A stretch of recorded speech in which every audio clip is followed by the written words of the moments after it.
Bonjour à toutes et à tous. Je suis Gérard Pécou, cofondateur de Calimedia, une entreprise pionnière dans le digital learning qui fait partie de Cifadis, un acteur majeur de l'innovation en formation professionnelle. Je vous souhaite la bienvenue sur Never Stop Learning, le podcast qui vous emmène au cœur des révolutions de l'apprentissage. Chaque épisode explore les contributions des spécialistes en andragogie, psychologie cognitive, neurosciences et technologies de pointe qui façonnent l'avenir de la formation. Never Stop Learning, c'est votre rendez-vous avec les leaders et les idées qui transforment l'apprentissage de demain.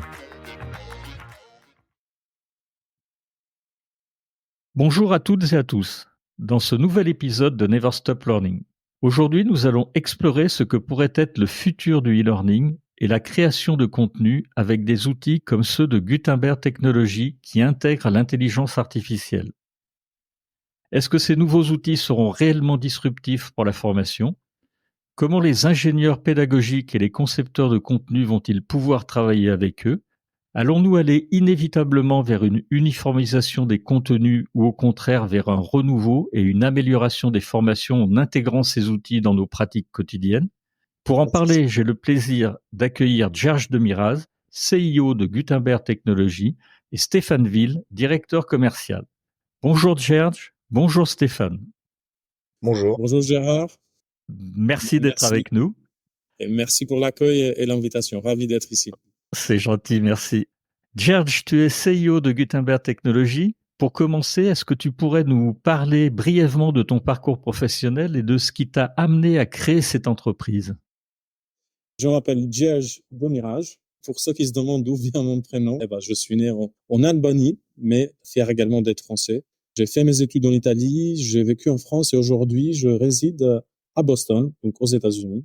J'ai eu l'opportunité de travailler très tôt dans le domaine de l'édition numérique et de la data, notamment dans télécom, la finance. Et puis, quand je suis arrivé en France, j'ai bossé énormément dans le domaine de la presse, donc chez Le Monde, Le Parisien, Le Figaro. D'ailleurs, dans la presse, une industrie qui était en pleine transformation numérique avec l'arrivée des smartphones, les réseaux sociaux et puis toute l'évolution des modèles économiques qui se bousculent autour de l'abonnement. Quand je suis arrivé dans le monde de l'édition éducative et formation, j'étais un peu choqué, disons, parce que on était très en arrière, très en arrière pour la transformation digitale. Donc, je me suis dit, il y a une grosse opportunité pour transformer cette industrie. Donc, aujourd'hui, ça fait plusieurs années que je suis PDG de Gutenberg Technologies, une entreprise qui commence avec une vision qui est ancrée dans l'héritage de Johannes Gutenberg, donc qui est l'inventeur de la presse imprimée, qui était le premier qui a permis de diffuser la connaissance à grande échelle. Et aujourd'hui, 21e siècle, je pense qu'on est un peu dans la troisième révolution du savoir. Donc la première, celle de l'invention d'imprimerie, puis le World Wide Web, donc la démocratisation de l'information grâce au web. Et puis aujourd'hui, l'ère de l'intelligence artificielle, qui permet donc d'avoir accès à une quantité de savoir énorme.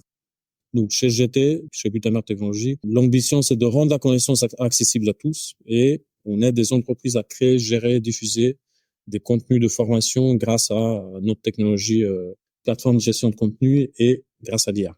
Pour une idée un peu plus précise, donc, nous travaillons avec les plus grands éditeurs aux États-Unis, donc Cengage Learning, Wiley, Vista Higher Learning. On a développé 4 plateformes d'apprentissage pour le ministère de l'Éducation pour héberger 4,5 millions d'élèves et 120 000 profs. Il y a plus de 6 millions d'apprenants qui ont déjà bénéficié de notre plateforme, qui aujourd'hui comptent en fait à peu près 220 000 formations et manuels scolaires qui ont été créés et diffusés. Donc en fait, c'est un peu ce que j'appelle la pépite d'or française aux États-Unis, mais que personne connaît en France. En tout cas, on commence à entendre un peu plus. C'est en train de changer. Stéphane, en tant que directeur commercial de Gutenberg Technologies, est-ce que tu peux également nous partager un aperçu de ton parcours et pourquoi tu as rejoint cette entreprise après un parcours dans des grands groupes également, notamment chez Adobe, je crois? Gutenberg, c'est une longue histoire parce que, en fait, j'ai déjà travaillé avec eux il y a 10 ans. Je suis revenu il y a pas très longtemps pour reprendre le flambeau parce que c'est une super boîte, très bienveillante et puis qui a des technos absolument remarquables. Moi, le fil rouge de ma carrière, c'est les technologies de l'information qui tout simplement ont glissé vers la formation et vers l'éducation. Oui, j'étais directeur commercial d'Adobe France. J'ai lancé des produits très connus comme InDesign et Acrobat notamment. Ah oui. Voilà, on a informatisé toute la presse française. Donc, c'est là que je me rapproche un petit peu de Gerge, parce qu'il a travaillé pour de la presse quotidienne. Moi, j'ai travaillé beaucoup pour les agences. J'ai beaucoup travaillé pour la presse mag, pour la presse cote, et ensuite pour les grandes entreprises qui étaient en pleine transformation. Donc, la transformation digitale des entreprises, ça a commencé par la presse il y a à peu près entre 15 et 20 ans. D'ailleurs, ils l'ont pas super bien réussi au début. Ça a été un petit peu compliqué, laborieux, avec beaucoup de peur. Enfin, des choses très similaires à ce qu'on est en train de vivre dans la formation professionnelle. Donc, ça, c'est intéressant. Donc, me voilà, simplement. Je repars pour reconquérir la France et l'Europe, sachant que Gutenberg est très bien établi aujourd'hui aux États-Unis, et en particulier sur l'éducation. Merci Stéphane. Alors pour ceux justement qui ne connaissent pas encore Gutenberg Technologies, Gierge ou Stéphane, pouvez-vous nous expliquer en quoi votre plateforme se distingue sur le marché des solutions de gestion de contenu pour la formation en entreprise? Déjà, je dirais que par rapport à l'essentiel du marché aujourd'hui, parce que quand on regarde un peu les outils qui existent, on voit des outils qui sont adaptés, je dirais, à un mode de travail artisanal. C'est-à-dire qu'on fait des choses et puis quand on veut les modifier, on est obligé de tout refaire. Enfin voilà, c'est très difficile de décliner et de capitaliser sur ce qu'on a déjà fait. Par rapport à ça, on va avoir une approche très centralisée, très industrielle, si on compare à l'ensemble de ces acteurs du marché. Donc, on a une plateforme qui est unifiée, intégrée, qui permet de créer, de gérer, de réutiliser, de personnaliser et de diffuser tous les contenus. Cette plateforme permet également de faire travailler les équipes entre elles, quel que soit leur métier. Et c'est donc une plateforme très collaborative qui permet du coup de réduire énormément le temps de production, puisqu'on a une source unique de vérité. Tous les assets sont en présence, tout est là. Tout est au même endroit. Et on va centraliser les flux de travail entre les différentes personnes qui travaillent sur des projets. Et enfin, bien sûr, il y a l'intégration de l'IA. On a une démarche qui nous est propre pour automatiser et optimiser la production des contenus, mais je pense que ça, on va en parler après. Gierge, une question pour compléter ce que dit Stéphane. Le plus Oui. grand défi auquel les entreprises font face aujourd'hui dans la création et la distribution de contenu de formation, c'est quoi? Et comment Gutenberg Technologies va y répondre? Avant de répondre, de rentrer un peu plus dans le détail, je voulais juste partager une data que je lisais dans Harvard Business Review qui parlait d'un rapport publié en 2023 par le Forum économique mondial qui disait 44% des compétences des travailleurs devront être mises à jour au cours des 5 prochaines années. Ah oui. Et 60% des employés devront suivre une reconversion ou retraining d'ici 2027. Déjà, en fait, une des défis, c'est la vitesse. Vitesse de former, avec laquelle il faut former, faire du upskilling des employés, puisque avec l'arrivée de l'IA, il y a un besoin pour aller plus vite, parce que le job, les rôles, ils changent très rapidement. Donc déjà, à parler de la formation des ingénieurs pédagogiques. Plus concrètement, donc, les entreprises sont confrontées à la nécessité de proposer des contenus personnalisés pour justement répondre à cette diversité des profils, tout en maîtrisant les coûts. Les coûts sont super importants. Gérard, je pense que vous êtes encore mieux placé pour savoir comment ça se passe, les budgets de la formation en France. Oui. Maîtrisant les coûts et tout en restant à jour technologiquement, parce que avec l'IA également, la partie technologique avance très vite. Ça signifie quoi? Ça signifie l'expérience utilisateur. Et là-dessus, comme Stéphane disait, nous, on met à disposition cet environnement unique, cette plateforme, pour que les équipes peuvent non seulement créer des parcours de formation donc adaptifs grâce à l'IA, mais les diffuser aussi rapidement sur plusieurs plateformes et les mettre à jour de manière quasi instantanée, qui résout un peu le problème de obsolescence rapide des contenus et donc assure également une qualité constante à grande échelle. Ouais, c'est ça, ouais. Une personnalisation accrue. Il faut maintenir la qualité aussi en réduisant les coûts, c'est-à-dire qu'il faut laisser l'humain au cœur du processus. Même si l'IA laisse beaucoup de place à l'humain, il faut faire des choses de plus en plus immersives pour un apprentissage qui soit, je dirais, vraiment engageant, quoi. Et ça, c'est compliqué. D'une part, on industrialise, mais on personnalise aussi, et surtout, on essaie d'être le plus engageant possible. Il y a un autre défi, je pense, c'est l'évolution rapide des technologies. Il faut travailler avec des plateformes qui soient flexibles, évolutives et qui s'adaptent à toutes les nouvelles technologies qui pourraient arriver, à tous les formats. Alors, vous avez dit que la plateforme de Gutenberg, donc, qui intègre vraiment l'intelligence artificielle, elle améliore la création et la personnalisation des contenus. Vous avez parlé également d'adaptive learning. Est-ce qu'il y a d'autres choses que l'IA dans votre plateforme va améliorer pour les ingénieurs pédagogiques ou les responsables de formation qui vont utiliser la plateforme? Oui, en fait, une chose qui est importante, une des plusieurs choses qui sont importantes, c'est cette création de activités pédagogiques, ce qu'on appelle hyper personnalisées. On entend souvent chez nos clients qui nous disent, en fait, on n'a pas le temps et on n'a pas les outils pour créer des activités personnalisées par rapport au sujet, par rapport à l'audience, par rapport au type d'apprenant. Et là-dessus, en fait, on travaille sur un moteur qui va créer justement, en fonction du type de contenu et des apprenants, des activités pédagogiques en quelques minutes. Pourquoi faire? Pour rendre donc l'expérience plus engageante, mais surtout pour permettre aux apprenants de pratiquer plus les compétences qu'ils essaient d'acquérir. Ça, c'est un exemple. Un autre exemple très important aussi, on a apporté un nouveau produit qui s'appuie sur notre produit actuel de gestion de contenu, qui permet d'utiliser des documents existants et de les transformer, encore une fois, en quelques minutes, en des modules e-learning. Alors, attention, l'IA, elle est magique, mais elle n'est pas magique. Il faut la supervision, justement, des ingénieurs pédagogiques pour faire si que ce qui est produit, il y a de la qualité, et puis de continuer le travail, de finaliser donc ces formations. Et puis, il y a tout un tas d'exemples autour de génération de vidéos, génération d'images, génération même d'illustrations et de schémas, quelque chose qui devient très important pour éviter qu'on a trop de texte de partout. Donc ça sont un peu des exemples, j'ai envie de dire plus importants, mais nous avons intégré l'IA sur toutes les étapes éditoriales, donc de production, de création et distribution de contenu.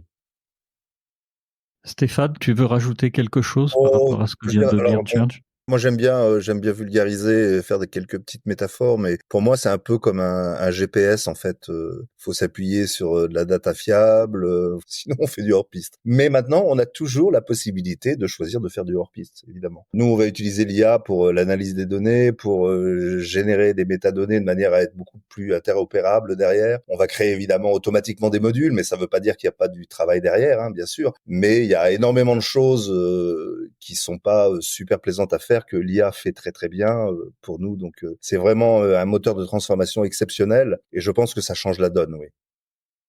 D'accord. Alors, on va parler des ingénieurs pédagogiques maintenant. Il y a quelque chose qui m'avait surpris quand on en avait parlé ensemble il y a quelques semaines, c'est que je vais parler de la peur ou de la menace qui est ressentie quelquefois dans certains métiers de la formation. Et vous m'aviez dit que chez Gutenberg Technologies, vous n'aviez jamais autant fait appel à des ingénieurs pédagogiques que depuis finalement que vous aviez mis en place GT. Alors, je vais vous poser ma question. Donc cette intelligence artificielle, elle est souvent perçue comme une menace finalement pour certains métiers de la formation. Et vous, comment vous voyez la collaboration entre les experts humains et l'IA dans les processus de création de contenu, et peut-être en nous parlant de comment vous l'avez finalement intégré chez Gutenberg?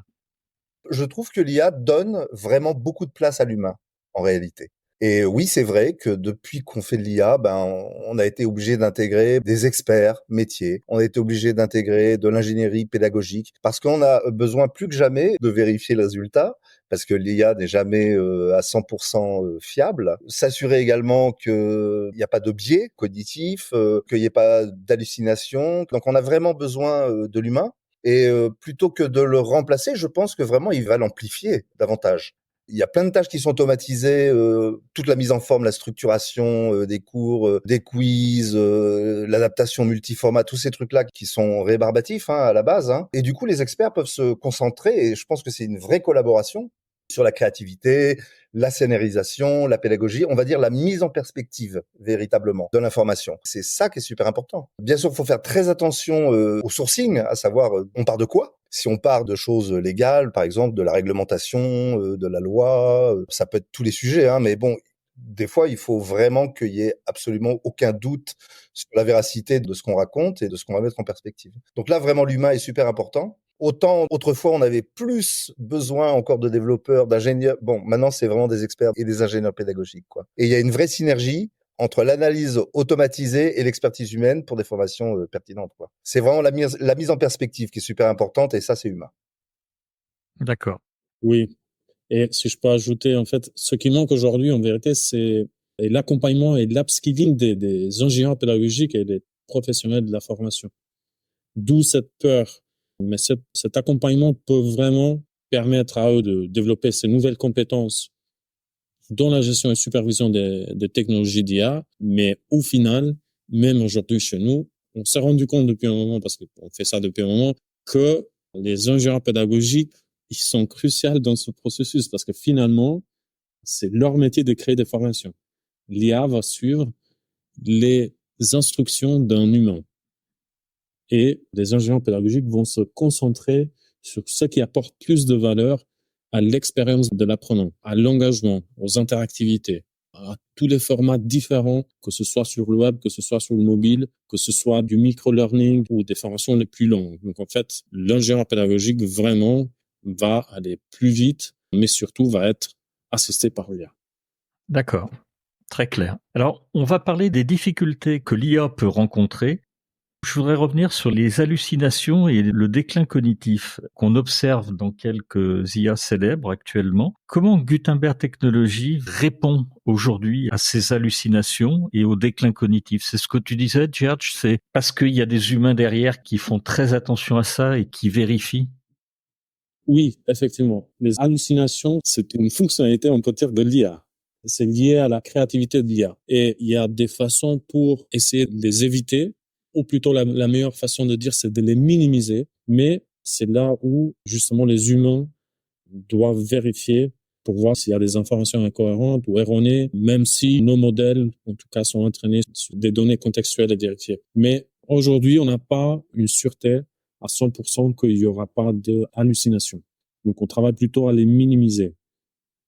D'où la nécessité, tu en parlais très bien tout à l'heure, que le sourcing soit vraiment vérifié par les ingénieurs pédagogiques.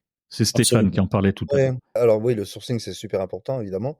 Il y a aussi la variété de contenu aussi pour éviter un Oui, peu la oui, oui. standardisation excessive. Nous, dans notre plateforme, pour créer des cours, par exemple, typiquement, on peut mettre du texte, on peut mettre des tableaux, on peut mettre n'importe quoi, on peut mettre des vidéos, on peut mettre du son, on peut mettre absolument tout type de format. Et à partir de ça, voilà, la variété crée quelque chose déjà de plus original, on va dire. Au demeurant, oui, il y a la supervision humaine, évidemment. Aujourd'hui, nous, on génère des modules en 4-5 minutes. D'accord. Et derrière, si on a un réseau d'experts qui, grâce à la plateforme, pour travailler de manière collaborative, pour corriger, pour modifier, pour enrichir, tout simplement, bon, bah voilà quoi. Les hallucinations, dans ce cas-là, elles sont réduites.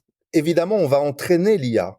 À savoir, au début, on intègre des contenus comme ça, on fait ça un petit peu à l'arrache. Et puis ensuite, on perfectionne et elle apprend. On est un peu dans la machine learning, là. On veut avoir un modèle, une modélisation qui fait que, voilà, on fait plus de hors-piste.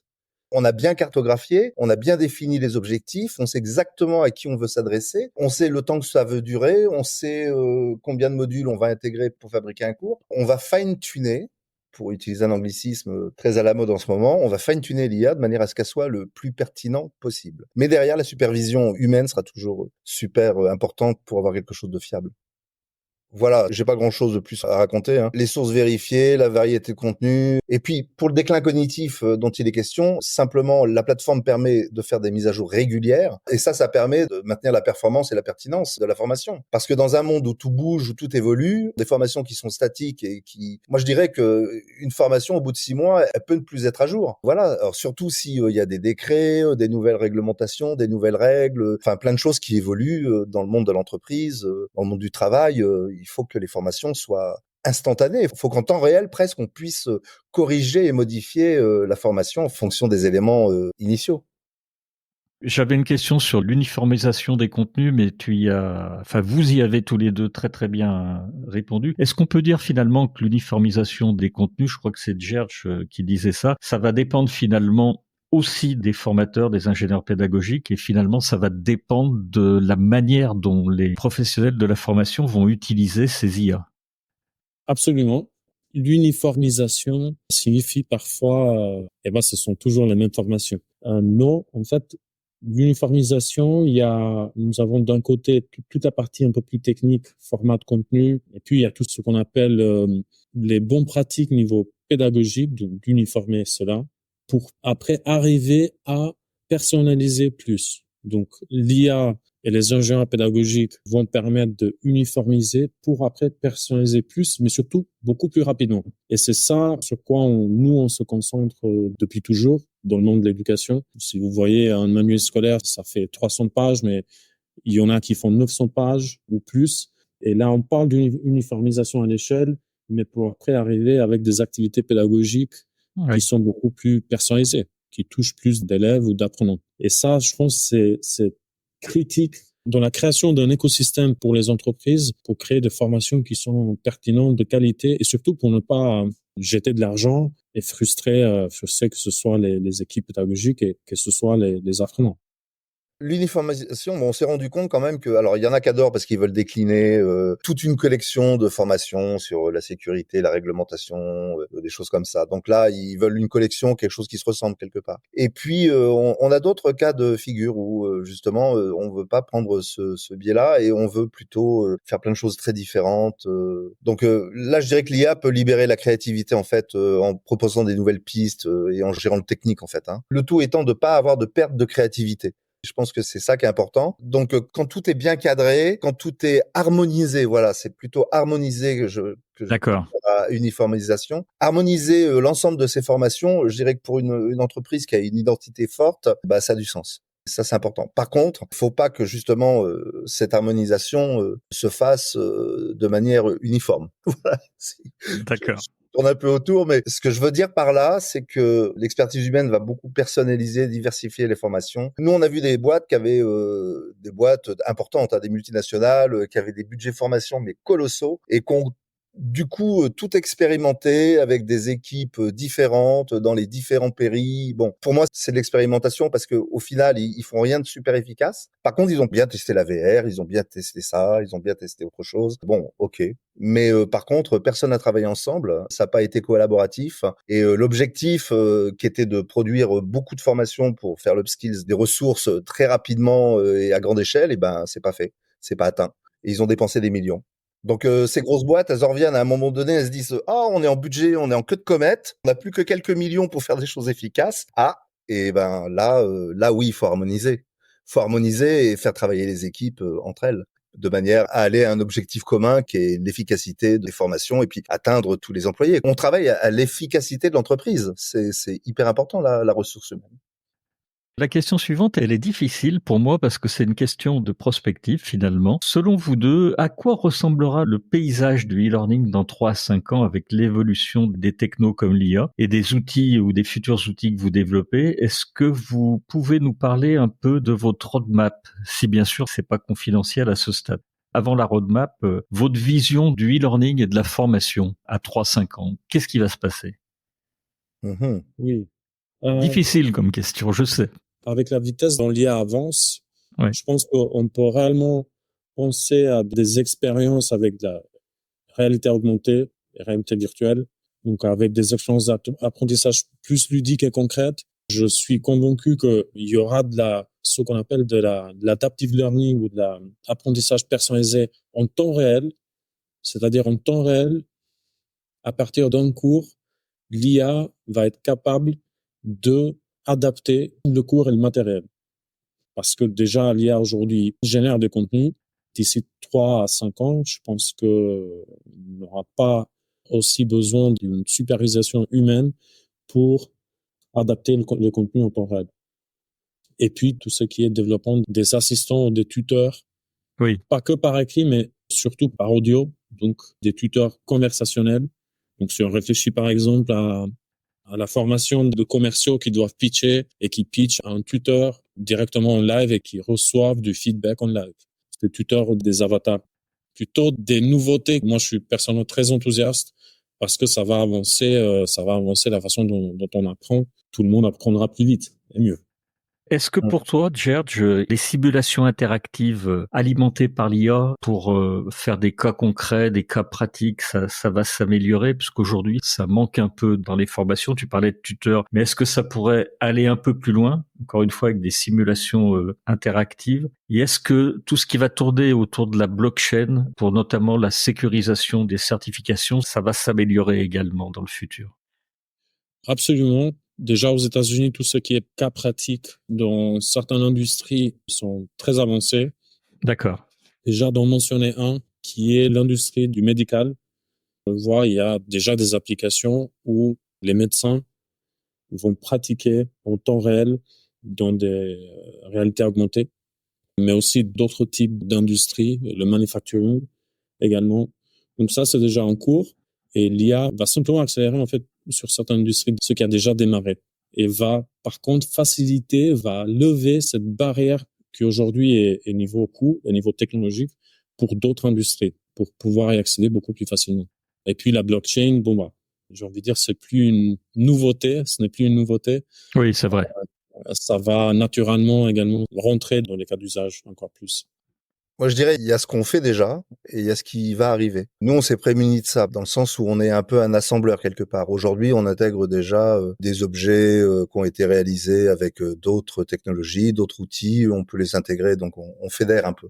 Si demain on veut intégrer du métaverse ou du VR, ce sera tout à fait possible. On le fera à travers des partenariats parce que c'est quand même très très spécialisé. Tout le monde ne sait pas faire un simulateur de vol, par exemple. Donc on va pas faire ça demain matin. Par contre, on saura intégrer ces objets, on saura intégrer des simulations, un environnement complètement immersif où les collaborateurs peuvent apprendre, pratiquer, s'entraîner véritablement, quoi. La blockchain, elle s'applique à plein de domaines. En fait, ça va à quoi? Ça va sécuriser les certifications, ça va garantir l'authenticité. Ça, c'est pareil, c'est quelque chose qu'on va intégrer très facilement. C'est pas un souci. Ce qu'on fait d'ores et déjà, nous, c'est des simulations qui sont interactives. Et ça, on le fait grâce à l'IA parce qu'on est capable de générer des scénarios très complexes, hyper pratiques, sécurisés, engageants. Et ça, nous, on a certains clients qui nous ont dit, mais ça fait 10 ans qu'on essaie de faire ça. Mais on n'avait pas les outils, on n'avait pas la ressource, on n'avait pas le temps. Et l'IA a résolu le problème. Aujourd'hui, on intègre des widgets qu'on fabrique à la volée et c'est super. Des études de cas, des simulateurs, des calculateurs, voilà. Et à chaque fois, on va en tirer des enseignements. Il va nous dire ce qui va pas. C'est comme un parcours qu'on fait et on répond bien, pas bien. Les réponses peuvent s'adapter. Hein, c'est ce qu'on appelle le branching. C'est-à-dire que si on répond ça, le scénario va changer. Et ça, ces choses, on les fait d'ores et déjà. Et ça, c'est vraiment grâce à l'IA. Bien sûr, on va aller vers l'hyper personnalisation. Ça, c'est évident. Hein. Et le temps réel, j'ai déjà parlé du conversationnel. Déjà, ça, on l'a intégré. Oui. Et ça, c'est super important parce que en termes d'acquisition, je suis moi par exemple manager d'une grosse équipe de commerciaux. On parle de soft skills là.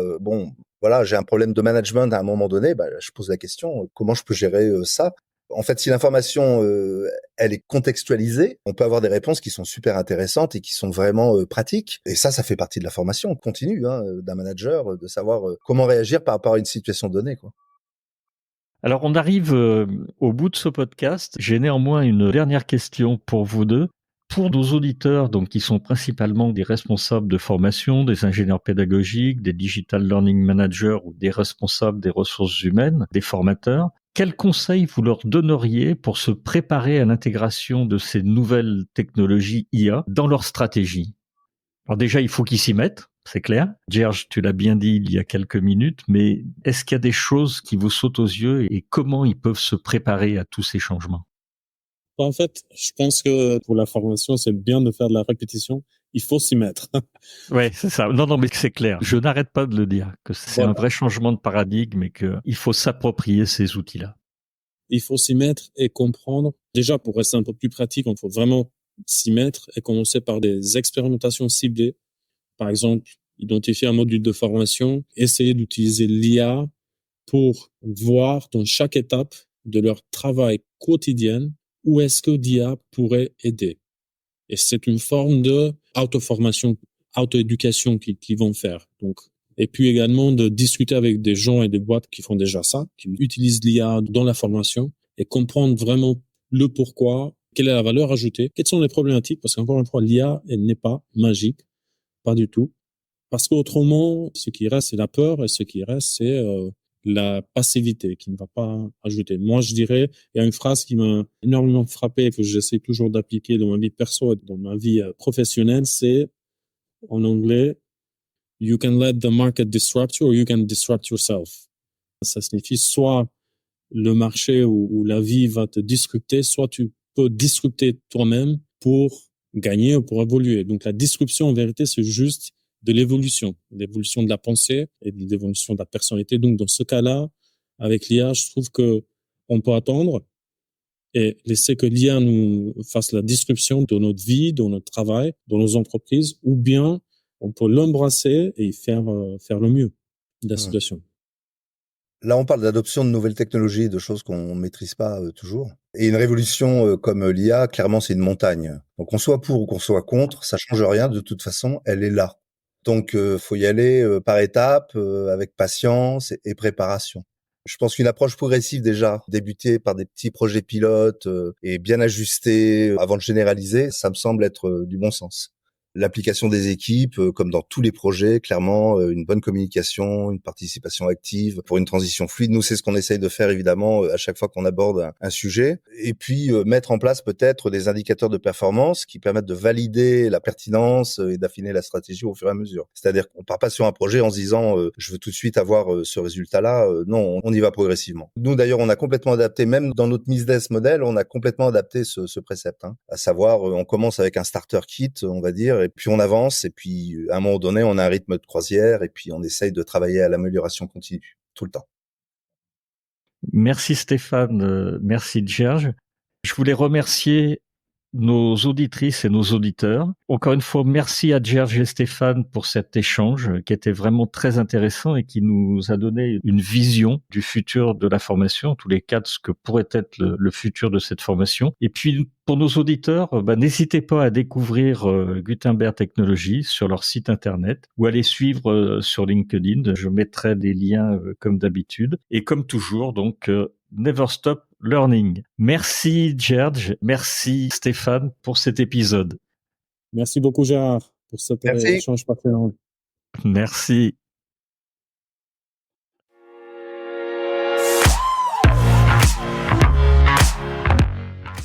Merci d'avoir été avec nous pour cet épisode de Never Stop Learning. Si cet échange vous a apporté de la valeur, n'hésitez pas à le partager autour de vous et à laisser une note 5 étoiles accompagnée d'un commentaire. Vos retours sont essentiels pour continuer à vous offrir des contenus de qualité. Je suis Gérard Pécou et si vous recherchez des solutions innovantes pour transformer vos projets de formation, rendez-vous sur calimedia.fr ou cifadis.fr. Nos équipes se feront un plaisir de vous accompagner dans vos projets. On se retrouve très bientôt pour un nouvel épisode de Never Stop Learning, votre rendez-vous pour explorer, innover et ne jamais cesser d'apprendre. À très vite.